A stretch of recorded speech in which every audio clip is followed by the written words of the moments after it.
What's up? Day Trace.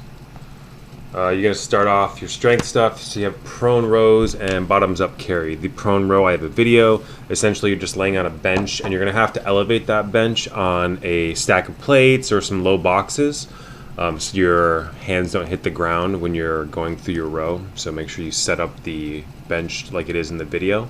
And then you're working at a tempo today that's just 2 seconds on the way down and then a 1 second pause at the top. So 2 second negative, 1 second hold at the top of the row, and then back down. Probably just starting with like somewhere between like 25 to 35 because it's a lot of time under tension, and then you can work up from there. Middle the back stage engaged the entire time. So try to keep your scaps engaged as you're going through that.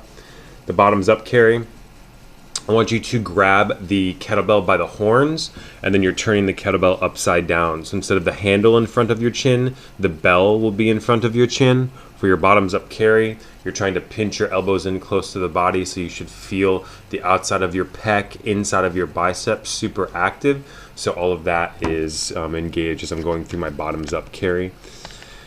And then you have some weighted shoulder taps. So from the plank position, just with a plate on your back. Again, starting off relatively light and just slow shoulder taps. So preventing rotation through the hip and the shoulder. 30 seconds.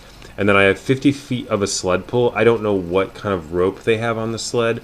If it's just like the straps that you put over your shoulder to drag it, it's probably like 2 lengths of those straps. Or if you can measure out 50 feet somewhere, do that.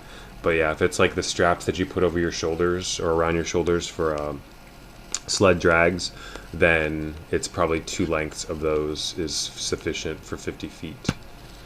And then your Metcon, so similar to last week, just a little bit different, a little bit more rest in between probably.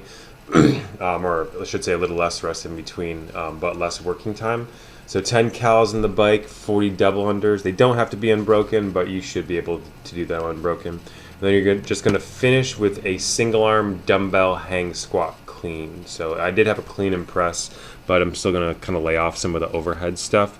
So we'll just stick with a squat clean with the dumbbell. You are alternating each rep. So you're just going to finish each 3-minute interval with as many as you can do of the hang squat cleans with a dumbbell. So after your 40 double unders, if you got a minute left, then you got a minute of hang squat cleans. If you got 90 seconds left, then you got that many hang squat cleans. So it's a slow moving movement, so you won't get a shit ton of reps there, and it won't totally gas you.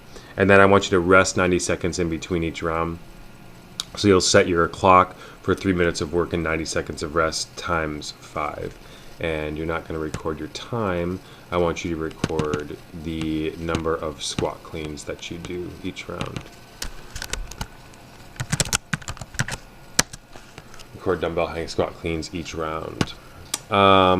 And then your success rate work, do this before or after. Got lots of videos, so prone lift off, there's a video for that. Prone ITWY or ITYW. Do this with 2.5 pound plates, so just hold those in your hand, just like she does them in the video. The med ball rollouts, I actually could not find a decent video of this, but this is something that you've done at 360 before. So you're just going from a plank position, and the med ball is underneath one hand. You're going to extend your arm and the med ball out in front, and then just bring the med ball back underneath you. So it's kind of like you're holding a 3-point plank, or a 1-arm plank for each of those reps. Let me know if that's not super clear, and I can send you a video. But again, it's just from a plank position. The med ball is underneath one hand. You extend your arm up overhead, rolling the med ball out in front of you, and then bring it back to underneath your shoulder. And that is 1, and you'll do that 10 times on each side.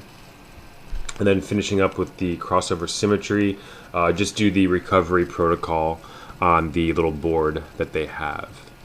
And that is it. Let me know if you have any questions, bud. I'll talk to you.